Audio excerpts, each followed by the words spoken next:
Northern Skies team, thanks so much for tuning in. I'm here today with Alyssa Adams. For those of you that haven't met her, this is Kelsey's sister, and she is the mastermind behind our Spread Inclusion project happening right now at the credit union. I invited her here today to talk about her passion for inclusion and how this project came to life. So without further ado, Alyssa, tell us how all this happened. So I've always been pretty passionate about inclusion and all that, but the first time that I ever learned about the Spread Inclusion campaign was in 2017 with Service High School's Partners Club. And when we first started, it was more about spread the word to end the R word, which is a really good campaign because you don't want to use like discriminatory words towards people with disabilities or pretty much anyone. But now it's more of spread the inclusion towards everyone, no matter your race, your disabilities, your culture, just anything, and it's become a campaign for inclusion for all. I love that. I love how they started small and they've been able to expand their purpose. How did your passion for all of this begin? How did it ignite? Well, since I was like 9 or 10 years old, I have been around Holden, who is Kelsey's son, who is physically and intellectually disabled. But it mostly grew with my mom and seeing her fight to always get Holden included in school and all these activities and just kind of like set up with all these different therapists and just kind of not only expand his mind but expand the world and grow him into like the norm.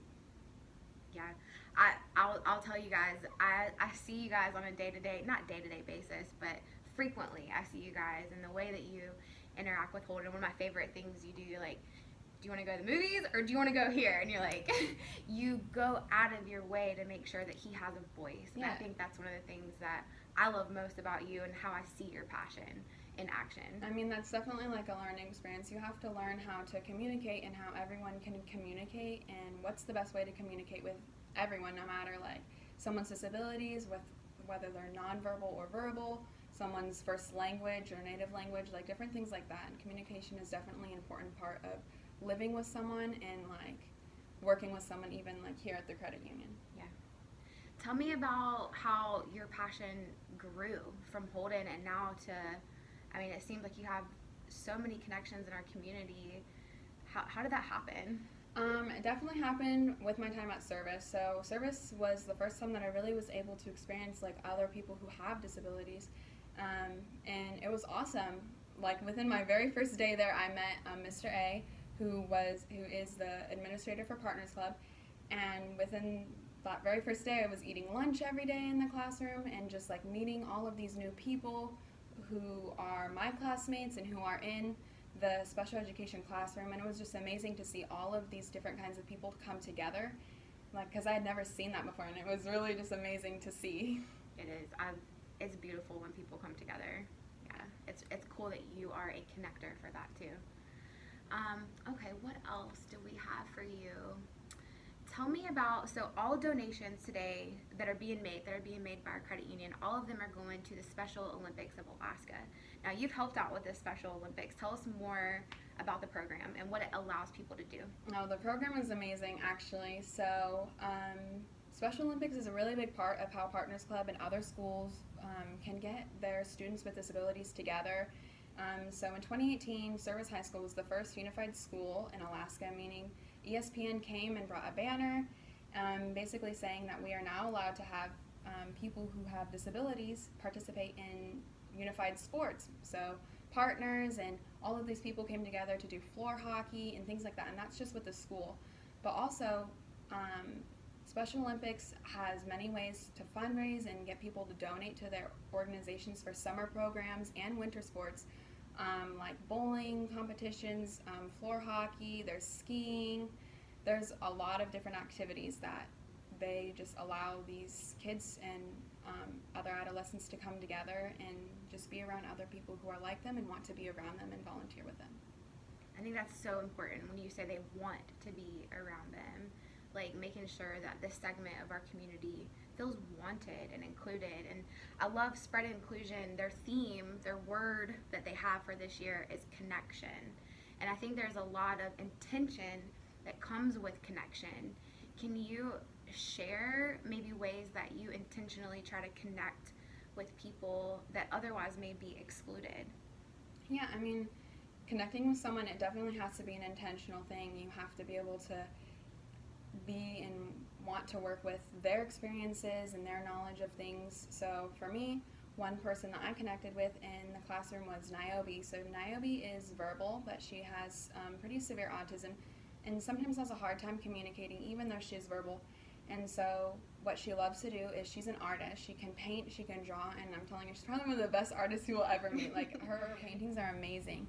So even if that just means she's grabbing a pencil and a paper, and you grab a pencil and paper for yourself and you just sit and draw with her and talk about your day, that's a form of intentional connection that I've made. Because when she has that pencil and paper in front of her, that's when she feels comfortable and wants to talk and be around someone. I love that. I think, sometimes we can kind of put so much pressure on wanting to connect with someone, or how do I go out of my way to make sure that they feel included, but really it's quite simple.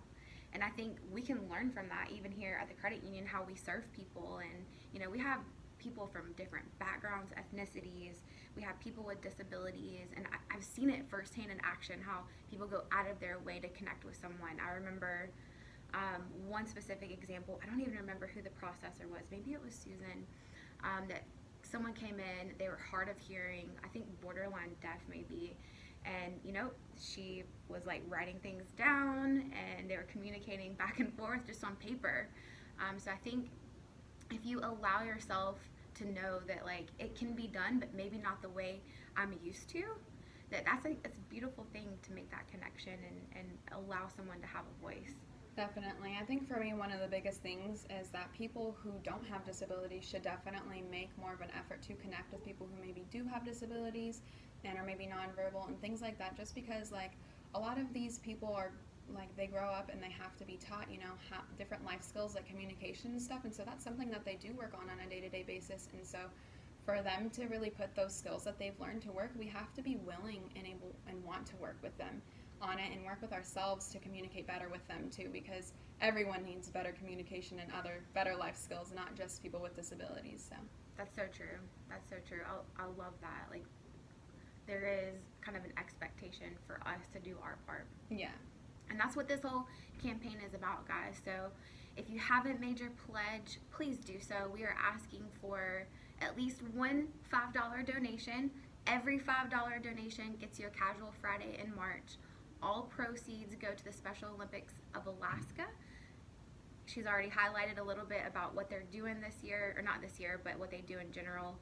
So it's a worthy cause, and I'm excited, number one, to get behind it, and I'm excited, number two, to have you here to share your passion. You're such an incredible young woman. I'm gonna cry. I'm gonna cry. And seeing this in our young people, it's so inspiring.